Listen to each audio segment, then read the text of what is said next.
Hey everybody, it's Daniel here from InfoRest. Hope you're all doing well. So, you might have heard that Bank of Canada came out, did a 25 basis point rate cut.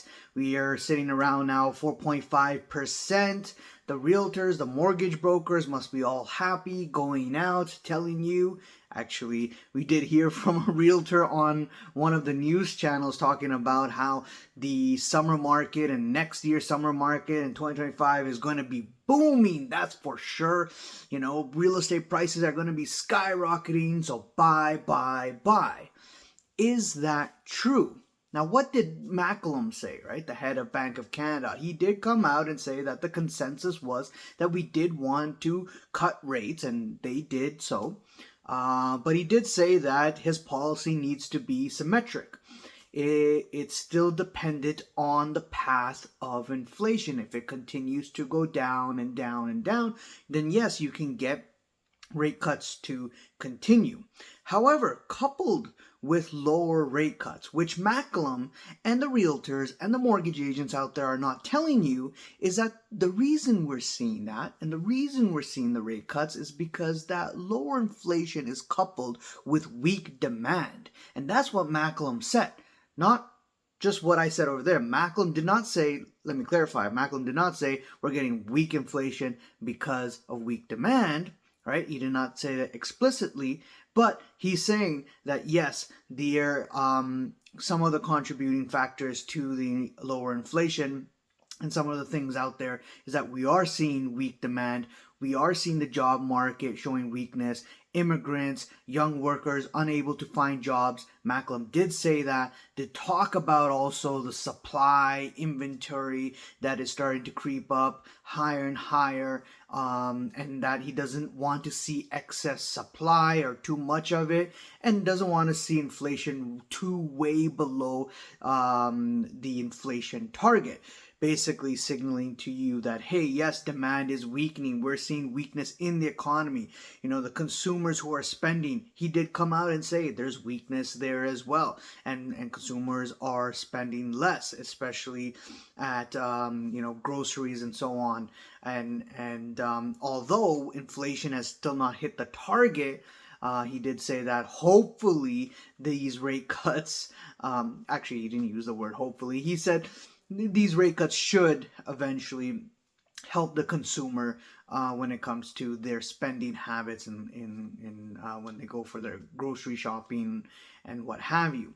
Now, I'm using those words of hopefully and this and that and saying inflation is coupled with fishes coming down, coupled with weak demand because there's a sign there. Right? And I said this previously in a couple of videos before. You can check it out on my channel, where I talked about the unemployment rate in Canada, talked about how that is rising, talked about how the jobs market in Canada is getting weaker and weaker. And we did hear from Macklem acknowledge that, but didn't really explicitly say or throw any kind of sirens that you should be worried about. But if you do look at the data, you should be worried about it because you're seeing the unemployment rate go north above 6% there. You're seeing the job market weaken. You're seeing demand weaken. You're seeing consumers feel the pain, feel the pinch. Those were his words that he said consumers are feeling the pinch. And it's cascading into, yes, the inflation metrics and prices, and cascading into the decision making for the central bank out there when it comes to cutting rates. So where does this lead to? Well, when you look at history and when you look at past events, when we see the unemployment rate go up, when we see that the central banks out there start their rate cut cycle, it starts very slow until it speeds up. When the rate cut cycle speeds up and when there is emergency rate cuts, that's when you should be very, very worried. Because in history, when that happens, it tells you, aka recession, recession, recession.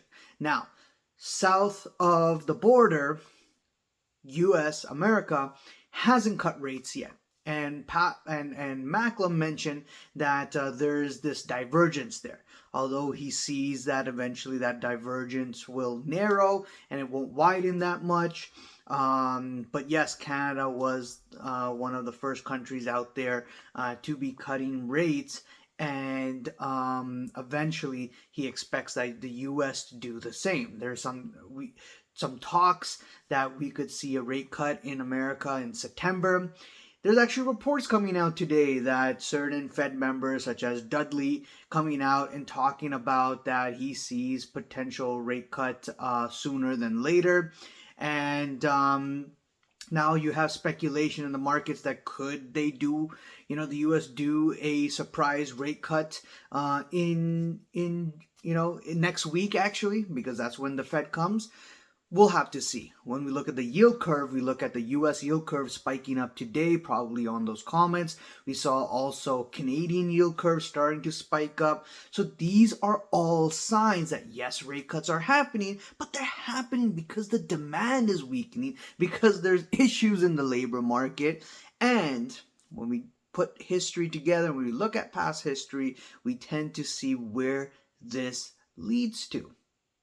And it tends to lead to that recession, those emergency rate cuts, and the realtors and the mortgage agents and all the people on TikTok being kind of wrong, right? Now, can I be wrong? Sure, definitely, right?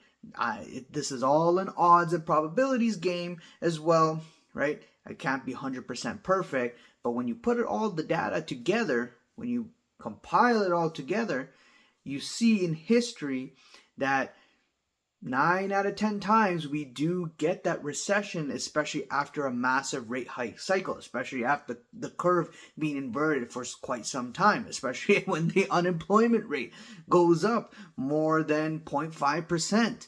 All these signals that leads to that recession. On top of that, we had Google earnings as well coming better than expected. Although they missed on YouTube, the YouTube metrics, and they have higher capex, and we're seeing Google sell off there. We're seeing tech today sell off there as well, right? Even after Google reported better than expected earnings. It's funny because last time when capex was being talked about, higher capex, it was being talked about because they're investing in AI and all these things. So it's a good thing, and the markets went up, right? So we're seeing NASDAQ pull back quite a bit. We've got U.S. elections coming up also. Things being thrown left and right. Volatility probably is going to pick up quite a bit, especially when we head into September and we have more months of data to see. Right? More months of data to see. And eventually that's going to cause a lot of the central banks, including the US, to start cutting rates. And like I said 10 times today, that it tends to lead, when you look at history, to that recessionary environment. The only question is, what will it look like? Will it look like 2008? Will it look like 2020? Will it look like 2001, right? Will it look like the 1980s and so on? That will be hard to say, although you can speculate commercial real estate industry, which is starting to show more signs of weakness there. That could have an effect maybe at the end of the year, or probably most likely next year. We're going to see as things unfold. Right? So anyways, let me know what you guys think. Leave a comment below. Before I forget also, we have a live trading program that teaches you about macro investing, macro trading. It's starting tomorrow. It will be between it will start at 7 p.m. and end at 9 p.m. Eastern time. This is where you can learn everything about macroeconomics. Learn about the things that I talk about here on this video. This is where you can learn about trading stocks, bonds, commodities, currencies, forex, cryptocurrencies, options, futures, right? This is where you can tie those financial instruments and learn how it matches with macro, and how you can have a better understanding that if whatever situation comes down the road, whether it's a recession, whether it's not a recession, whether it's a boom, wherever we are in the business cycle, peak, trough, growth, contraction, expansion, etc., right? Regardless of what it is, you can be well informed making better decisions by yourself rather than someone misleading you, misguiding you, right? And it not just only pertains to the stock market, it can also pertain to investing in a business, doing some private equity investments, possibly real estate investments as well, right? These all have a correlation with each other. And we not only talk about Canada and US, we look at the global markets. We talk about where to look at this data, how to understand it, why certain metrics are important than others, and what you can do to take advantage of certain volatility and swings in the markets to better position yourself. So if you're interested in that, you can leave a comment below, or you can go to the website www.inforvesting.com to check out that 3-month trading program, or you can shoot an email to us at info@inforvesting.com, or give us a call, and we can let you know more about the program. Until then, see you guys around, and I'll talk to you guys later. Bye.